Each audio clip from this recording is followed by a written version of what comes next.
Charlie, did it take much negotiating to get you to sign? Not really. I mean, we sort of came to an agreement probably last week and just before the game, so that was a massive relief to sort of, secure my future here at the club. I mean, the club, put some faith in me in 2015 and I just want to repay that in the sort of coming 3 years. But I love this club and at the end of the day, it was a pretty easy decision for me.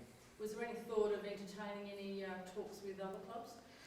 I don't know. I mean, there's always going to be sort of that sort of talk and all that sort of stuff. But I've made Adelaide my home now, and Port are my family, and I sort of did think about some other options and stuff like that. But at the end of the day, it sort of didn't feel right for me, and the right fit for me is here at Port Adelaide. Does that just sort of speak to your, I suppose, loyalty and feeling comfortable here? Because we've all heard that, could have been longer and could have been more money elsewhere, but you decided to stay. Yeah, I think so. I mean, I think just over my last couple of years here, the club's done enormous for me, and they've helped me a whole lot in not just my football area and sort of my off-field stuff. And I just, I suppose like my first couple of years here was like my first winter coming from Queensland, thinking, all right, well, it seems like it's raining every day. Maybe I'll just do my 5 years and then I'll just retire and go back home to Queensland. But I've fallen in love with Adelaide, and I sort of can't see myself sort of living anywhere else. I love Adelaide, I love the people here, I love the club, and like I said, they're my family, and it made the decision really easy because of the lads that I've got around me, the coaches, and just the football club in general, and our fans as well. Has that surprised you? A lot of blokes, they come and as they said, they had those thoughts. As you said, they had those thoughts that maybe I'll just be here for a little bit, but you. Yeah, well, that's it. I think so. I mean, growing up in Cairns and loving the warmer climate, it took me a lot to adjust, and also a lot to adjust to I suppose you guys, and the sort of the weight that comes with being in a football town. But Adelaide's changed me, and I can see myself long term here. So, like I said, easy decision for me in the end, and I'm just looking forward to the future, and the future is our next few weeks, and trying to win that premiership. The football aspect of things, I remember talking to you maybe before the start of this year. You came back from that injury, and perhaps in the past you hadn't been loving footy, but you were that keen to get back and play.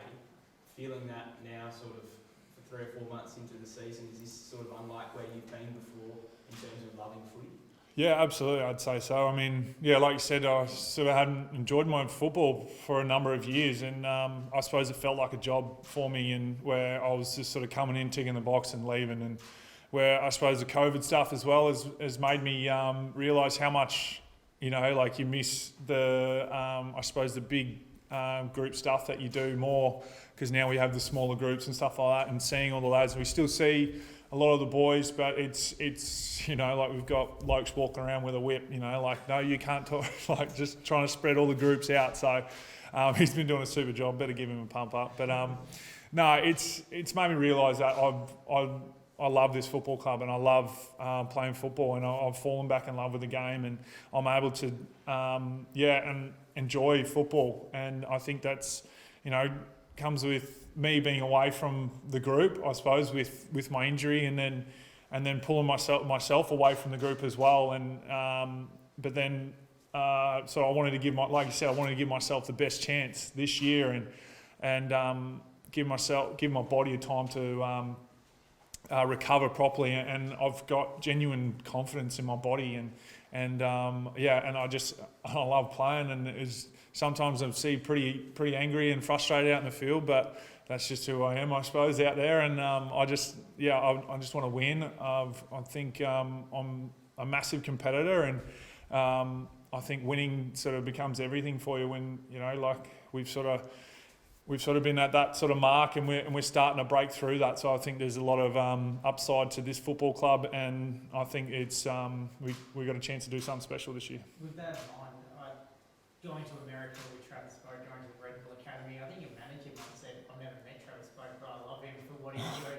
what it did taking you over there and getting your body where it is this year. How big is that thing? Yeah, I mean, that was huge. I mean, you know, Trav's a workhorse, and you just see the way he's played these last few years with the extra work he's done. And I suppose I took a bit of a leaf out of his book and invested in my body. And I mean, I only spent 4 or 5 days over there with Trav and in that sort of workspace that he does over there. And I was able to just, you know, learn a few more things about my body.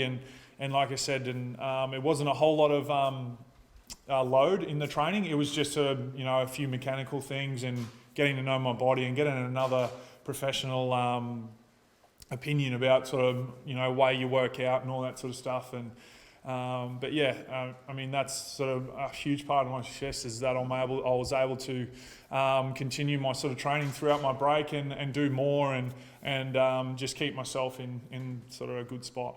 Just having that confidence, obviously confidence is huge, but having that confidence in your body that you can do what you want and what you feel like you can, it must be massive going in this year that it actually keeps, you know, holding up to this season. Yeah, absolutely, and I think my durability is there. I've sort of been a bit unlucky with a few high impact injuries. I suppose that's the way I play, and I'm not really going to change that. I've just got to be able to sort of strengthen myself up around that. But yeah, like I said, confidence is everything in this sport, and yeah, I feel good, and that's the main thing. How much pressure did you put on yourself at the start of this season and during that break, knowing that you were coming out of contract? I suppose there was probably a little bit more this year with COVID because there wasn't much, you know, I suppose clarity around like if the season would get going and if we were able to play. So yeah, it was. To be honest, I kind of just like forgot about it. I had to like sort of put it on the back burner and just like try and go about my sort of day and then worry about what I could control and that was just make sure I'm fit, and if we come back I'm ready to go, and that was sort of the main factor that I just had to keep moving forward and making sure I had, once the opportunity came, now I was right to go. At this stage of your career, was that a longer term deal, a sticking point for you? Yeah, I think like I've only played 140 something games, so I think I've still got a lot of football left in me, and I think the 3 years is going to give me that opportunity to show that, you know, show the faith that the club's put in me and repay them with you know, performing each week and being able to play every game, and that's my goal. And I think I've got a lot of football in me. I've shown this year that my body's been able to cope with the shortened game spans with the 4 days and all that sort of stuff. So I'm just really excited to be a part of this club for the next 3 years. Charlie, going to a grand final in Brisbane. Your thoughts on that in your home state? Oh, I mean, that's good. It's going to be. I would have liked it here though, but no, I mean, it doesn't matter. It's still an oval, and we'll play if we make it there, and I think we really can. So we'll play whoever we play. The prospect of a night grand final, is that exciting for the players? Yeah, I suppose. I don't know. I mean, it's another game, and it's, yeah. I mean, night, day. I just want to be in one, I suppose. So I don't really care when it is, as long as I'm in it. The fact that Port deserves a final, if they deserve a home final or a home prelim final, you'll get one. What does that mean to the club? Oh, it's huge, and I think it's huge for our supporters as well. For them to be able to come to a home final and see us play would be huge for them. And I know they've been tonguing to get to as many games as they can, and you see from just our games like showing up, we've only had 10 or maybe even 20,000, and it seems like we've got a packed out house there. So they're so loud, and to be able to repay them a bit and to get you know, some home finals for the club would be awesome, and for us as well. We love playing at Adelaide Oval, and I think the more games we can play there, the better.